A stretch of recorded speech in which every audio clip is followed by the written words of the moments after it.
mga kabataan,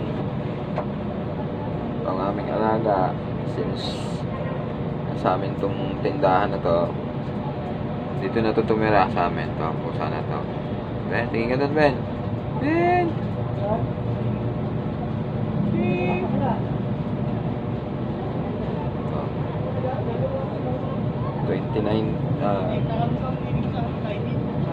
2018 dito na to sa amin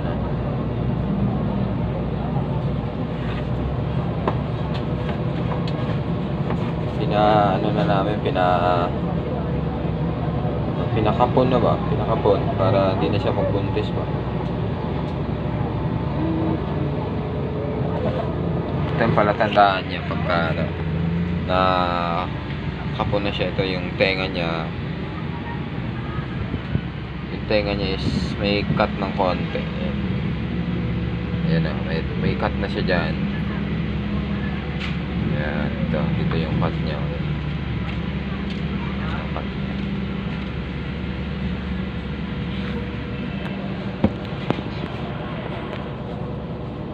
Hindi pa ito nakakapon.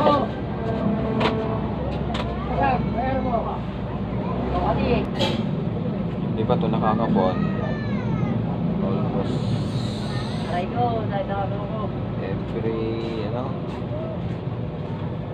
every 4 months nanganganak siya. Yung ibang anak niya nandun sa bahay, sa amin sa bahay, dun sa tinitira namin sa apartment. Pero to, dito na ito nakatira. Pagka malakas ang ulan, hindi namin pinapalabas ang tindahan, iniwan namin ito sa loob kasi kawawa naman.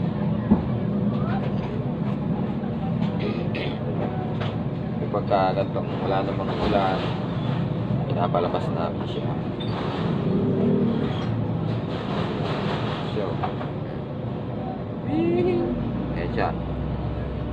Ben, ayan. Tagal na ito sa amin. Wala nang ginawa kasi matulog. Lagi siyang tulog. Yung ginagawa niya dito. Nakatapos lang namin pakainin.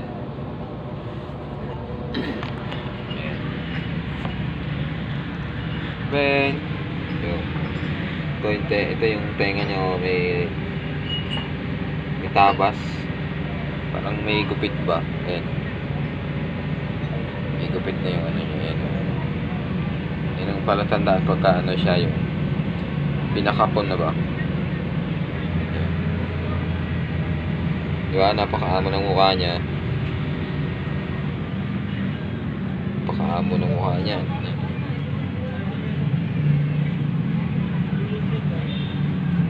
Paa niya parang may medyas.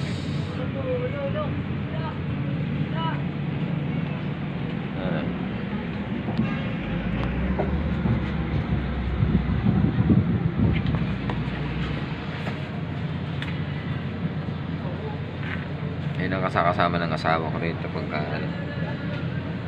umaga hanggang hapon. Tapos ako naman pagka uwi ko galing trabaho, ako naman yung magbabantay dito sa tindahan. Dito siya bantay.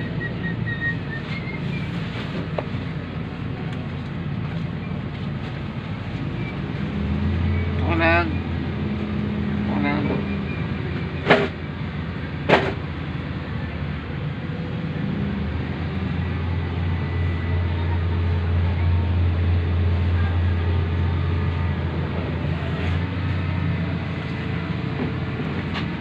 Baba na siya.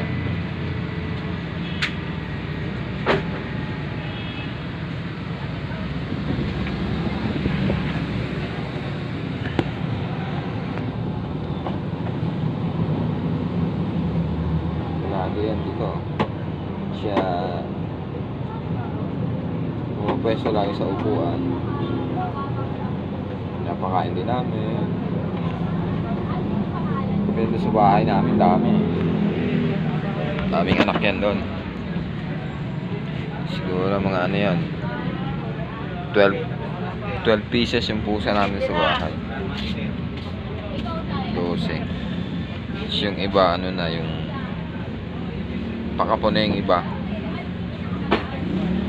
Siguro yung mga kapon na nandun, ano, 4. Lalambing na naman siya.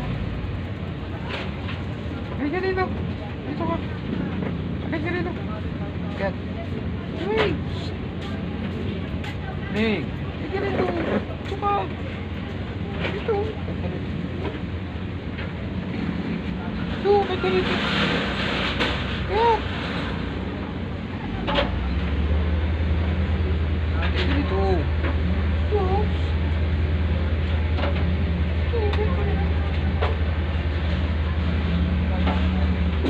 Nakatingin na siya sa akin, nagugutom na naman. Gutom ka, Meg? Gutom? Gutom?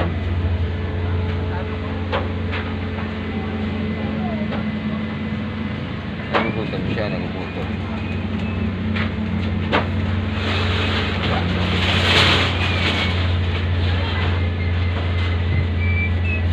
Sara na ka. Sara na yung mga katabi namin, mga kabataan.